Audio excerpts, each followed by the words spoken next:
So hi friends, in today's class we are going to learn the topic speed, and this topic is selected by one of the student, and if you also need any explanation on selected topic, just put it in the comment box. So what is speed actually? So actually speed is nothing but how fast or slow a body moves. So let us consider an example of a rabbit and a tortoise having a running race. So here both should cover the same distance, that is nothing but 100 meter. Okay, just by listening the participants names immediately you will come to a conclusion that the speed of rabbit is more than the speed of a tortoise. Obviously that is true, because you know the speed of rabbit can walk more fastly comparing to the tortoise, right? So at the end of this video you are going to say me whether speed is a scalar quantity or vector quantity. I hope everyone remember the difference between a scalar quantity and vector quantity. A quantity which has only magnitude but no specific direction is called scalar quantity, and a quantity which has both magnitude with a specific direction is known as a vector quantity. And in the examples you may have seen the speed is nothing but a scalar quantity, but how are you saying that it is a scalar quantity? You will be coming to know further. So now let us consider a simple example. For understanding speed, we should keep 2 points in our mind. The 2 points are nothing but distance and time. What are the 2 points? Distance and time. These are the 2 terms you need to keep in your mind. So now let us consider an example.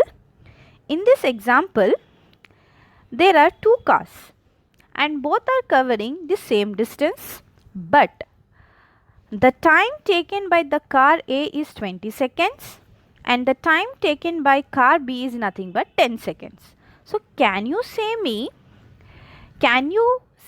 who has covered the distance fast in less time? Yes, obviously car B.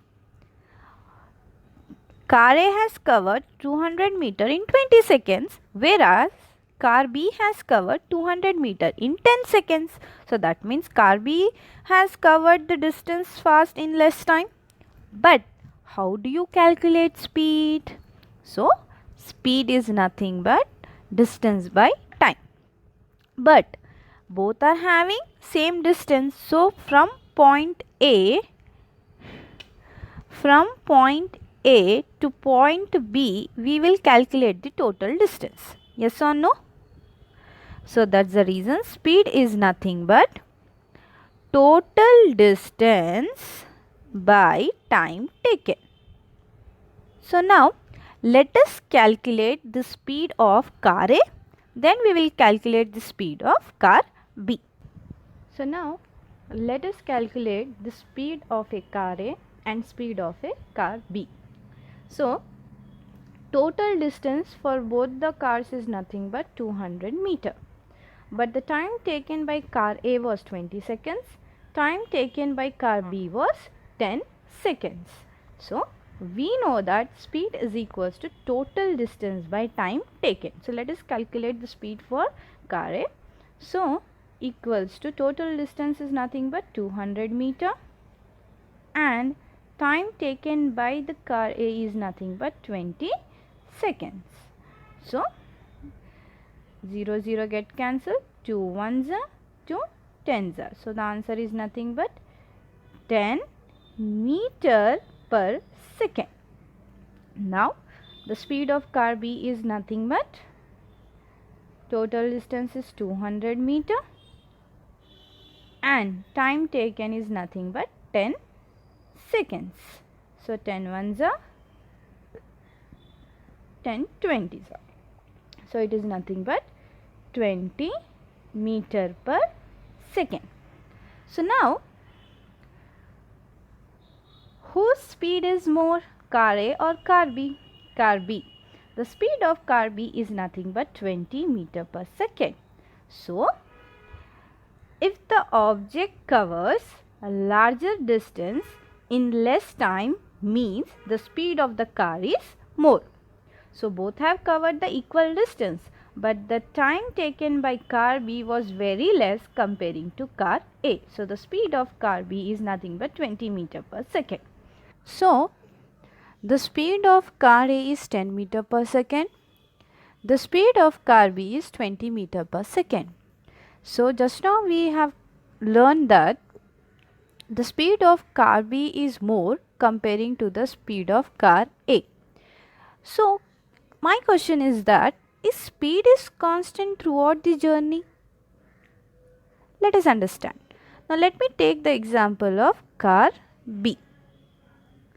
So what I am asking is nothing but if the car is traveling from point A to point B, the distance was nothing but 200 meter and the time taken by the car B was nothing but 10 seconds. So my question is that is the speed is constant throughout the journey? Means we got the answer as 20 meter per second.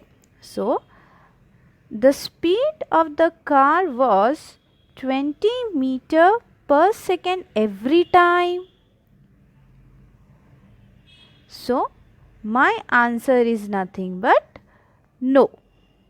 It is not possible. The speed of a car cannot be constant. Why? Because whenever a car starts from rest, the speed will be less. As you keep on driving, the speed will increase. But as soon as if any obstacle comes in middle like any vehicle or a speed breaker, the speed will reduce. That means here the speed is not constant. Okay. So then till now whatever we have calculated is nothing but the average speed. That is a different topic. We will cover it in another video. So it is clear for you now? Speed is not constant. Okay. So next one is nothing but let me ask you at the starting of the video I just said I will ask you the question like speed is a scalar quantity or vector quantity, right? Now can you say me whether a speed is a scalar or a vector quantity? Whenever I was mentioning the distance, there was no particular direction, right? And I was mentioning 200 meter or 10 seconds. Only magnitude with the proper unit was mentioned. And even when you were calculating the speed also, we have taken the physical quantities in numerator and denominator. That is nothing but distance by time. And you know that distance has no specific direction.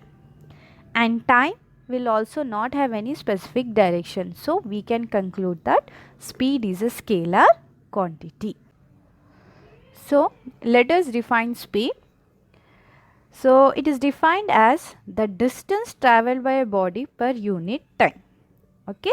Formula: speed is equals to distance by time. And the symbol of speed is V and the distance is small d and time is represented by the letter small t. The SI unit of speed is nothing but meter per second because the SI unit of distance is meter and the SI unit of time is nothing but second. Now and finally we can conclude that speed is a scalar quantity. So now let us calculate a simple numerical to understand how to calculate speed. So just now we have learned that the SI unit of speed is meter per second. Apart from that there are some other units of speed that is nothing but kilometer per hour, miles per hour. So in numericals you have to keep few points in your mind, that is whenever they are giving you distance and time you have to check the units. If the distance is in kilometer, you have to see to that the time should be in hours. Suppose if they are in minutes, you have to convert into hours. Okay. And if the distance is in meter, you have to see to that the time should be in seconds. And if the distance is in miles, you have to see that the time should be in hours. Suppose if the distance is in meter and the time is in hour, you have to convert that hours into seconds. Okay. So like that you have to first identify the units, you have to see that both are having correct units, then you have to move forward. Okay. If there is any need of conversion, then you have to do it. About this conversions, I will make a separate video so that it will be easy for you during the problem solving. So now let us quickly start. So first, whenever you are reading a question, you have to read it correctly, properly and very slowly. So find speed when distance is 140 kilometer and time is 2 hours. Then immediately you write given. First you should know what he has given in the question. So here he is clearly saying that distance is 140 kilometer. So I'll write distance. In bracket I'll mention small d and I will write it as 140 kilometer. Okay, then time. Time in bracket t, small t, is nothing but 2 hours. Now then you should write, we know that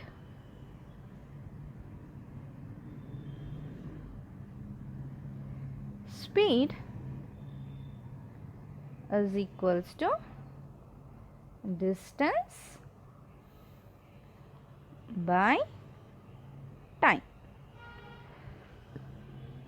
So what he has given you in the question, distance 140 kilometer, and what is the time? 2 hours. So 2 ones are 2 sevens are 0, that is nothing but 70 kilometer per hour. So like this you need to find the speed. Every time in the numericals they will not ask you to find only speed. Sometimes they may ask you to find distance, or sometimes they may ask you to find time. Then at that time which formula you will be using? So let us learn it. So now we know that speed is nothing but distance by time. Suppose in the question they ask you to find distance, then how will you deduce the formula? That is nothing but distance is equals to speed into time. Okay. Suppose if they ask you to find time, then the formula will reduce to time is equals to distance by speed. Clear? So in the numericals they will not only ask you to find only speed, sometimes they will change the physical quantity. As we know that speed, distance, time are the physical quantity. What is a physical quantity? A quantity that can be measured. And one more important thing I want to say you, that in only scalar quantity we can divide two scalars. Okay, speed is a scalar quantity, distance is a scalar quantity, time is a scalar quantity. So one scalar, in scalar we can divide two other scalars, and this is not possible in vector quantity. Now coming to the next one, I'll be displaying the definition of speed and units and complete summary of today's topic, and even I will mention few numerical questions. Just please try it once. Don't think that you cannot do it. Just try it and just put the answers in the comment box. I'll just check it.